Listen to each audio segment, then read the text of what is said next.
Mom, everything is ruined. My daughter Claire sobbed, staring at the red wine stains spreading across her wedding dress. How did this happen? I knew exactly how it happened. I'd watched Jennifer, my sister-in-law, accidentally bump into the table, sending the glasses flying at just the right angle to hit Claire's dress. The same Jennifer who'd been trying to make this wedding about herself from day one. My name is Rebecca Mitchell, and I was watching my sister-in-law try to destroy my daughter's wedding. But unlike the other times Jennifer had pulled her stunts, this time I was ready. Don't worry, sweetie, Jennifer cooed, rushing over with fake concern. I actually brought a backup dress. It's designer. I was saving it for a special occasion, but you can wear it. We're practically the same size. I bit back a laugh. Jennifer had spent weeks losing weight to fit into that backup dress, a white gown that looked suspiciously bridal. She'd been planning this moment for months. That's so thoughtful, I said calmly, meeting her eyes. But I think we have a better solution. Jennifer's smile faltered slightly. Oh, but the ceremony starts in an hour. There's no time to find another dress. Actually, I said, pulling out my phone, why don't we check the security footage from the bridal suite, just to see exactly how this little accident happened? The color drained from Jennifer's face. Security footage? I nodded. I had cameras installed last week, after the cake samples were mysteriously ruined and Claire's original veil disappeared, and the florist received that fake cancellation call. I paused. Interesting timing on all of that, wouldn't you say? Claire looked between us, realization dawning on her tear-stained face. Aunt Jennifer, did you do this on purpose? Of course not, Jennifer protested, but her voice shook slightly. Rebecca, how dare you suggest? How dare I? I cut her off. How dare you try to ruin my daughter's wedding? Though I have to admit, you've gotten better at this since Sarah's wedding. Jennifer went very still. Sarah was my other daughter, whose wedding 3 years ago had been plagued by mysterious accidents until she'd been forced to use Jennifer's help to fix everything. She'd ended up sharing her spotlight with Jennifer, who'd used the wedding to announce her own pregnancy. A pregnancy that conveniently miscarried 2 weeks later. I don't know what you're talking about, Jennifer said stiffly. Really? Should we call Sarah? Ask her about how you spilled red wine on her dress too. Or how about Madison's quinceañera last year? Emma's graduation party? Every family event, Jennifer had to be the center of attention. Had to sweep in and save the day from disasters she created. But not this time. Claire, honey, I said to my daughter, why don't you go with Madison to the other room? I have something to show your Aunt Jennifer. After they left, I turned to Jennifer, dropping my pleasant smile. You really should have checked those cameras before you pulled your little stunt.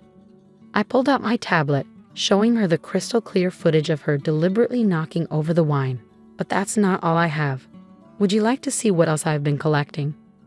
Jennifer's face went from pale to ashen as I pulled up email after email, text after text. Conversations she'd had planning her sabotage. Conversations with the florist she'd bribed, the baker she'd threatened, the boutique where she'd bought her backup dress weeks ago. How did you get access to your messages? Let's just say you should really change your passwords more often, especially after borrowing someone's phone to make a call during a family dinner. I watched her process what this meant, that I had proof of every scheme, every manipulation, every calculated move she'd made to ruin today. What do you want? She whispered.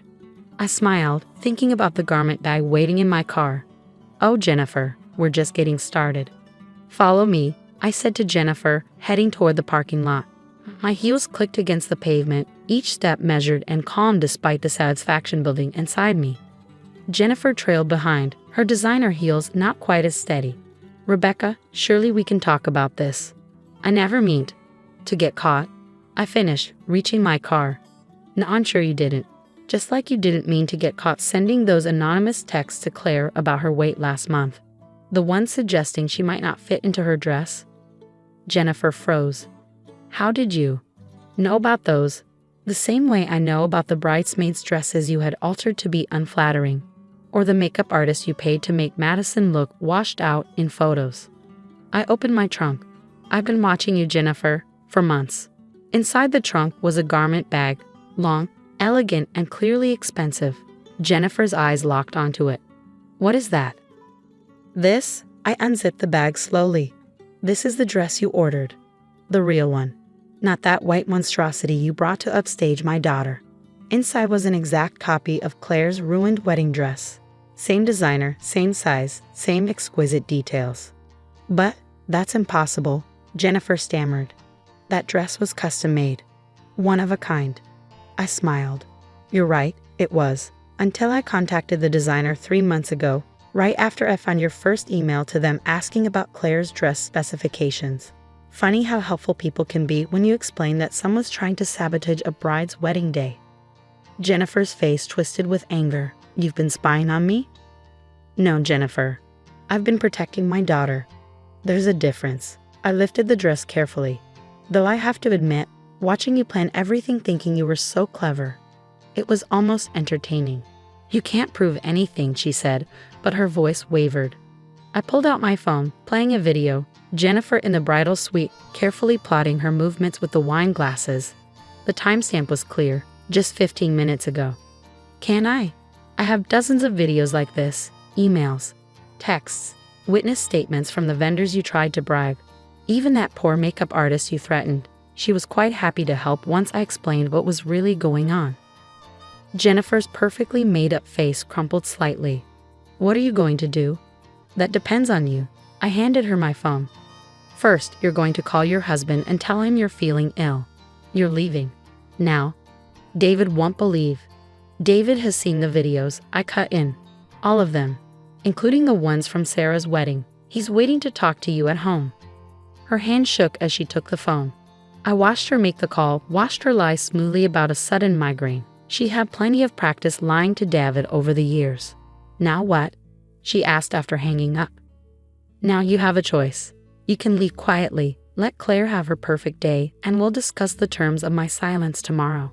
Or, I held up a USB drive, or every person in that reception hall sees exactly who you really are.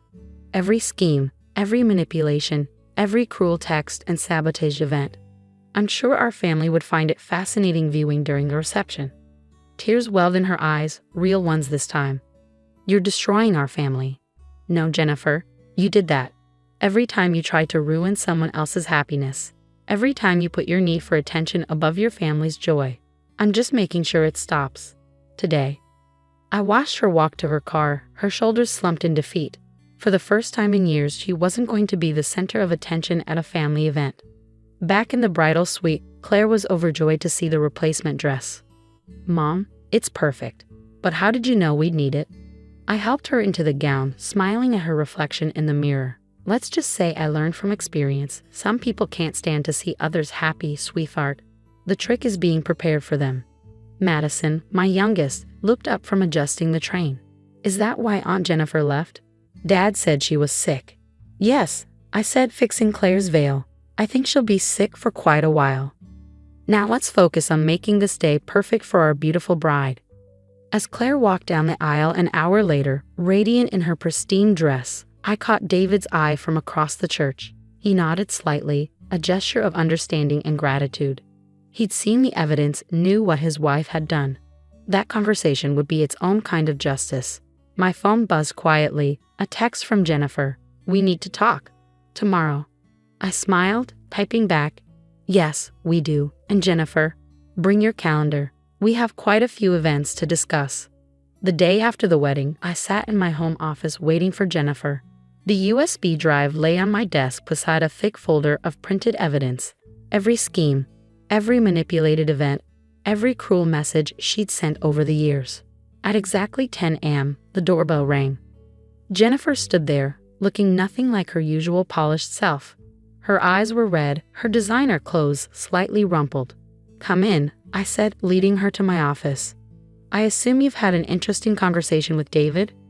She sank into the chair across from my desk. He's leaving me, she whispered.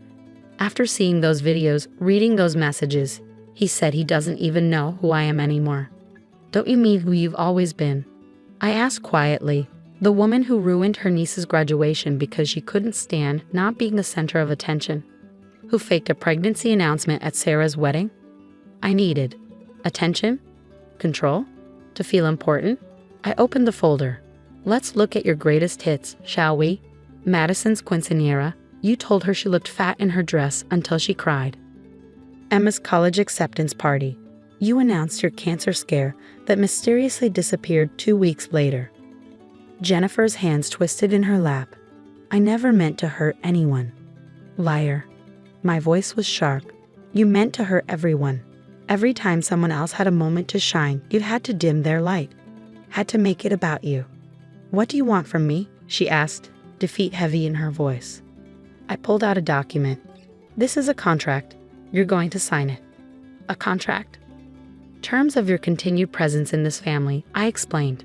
First, you'll seek professional help. Real therapy, not the fake sessions you claim to attend after Sarah's wedding.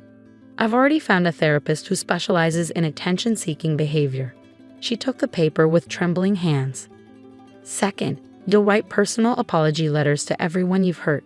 Sarah, Claire, Madison, Emma, everyone. And there'll be real apologies, Jennifer.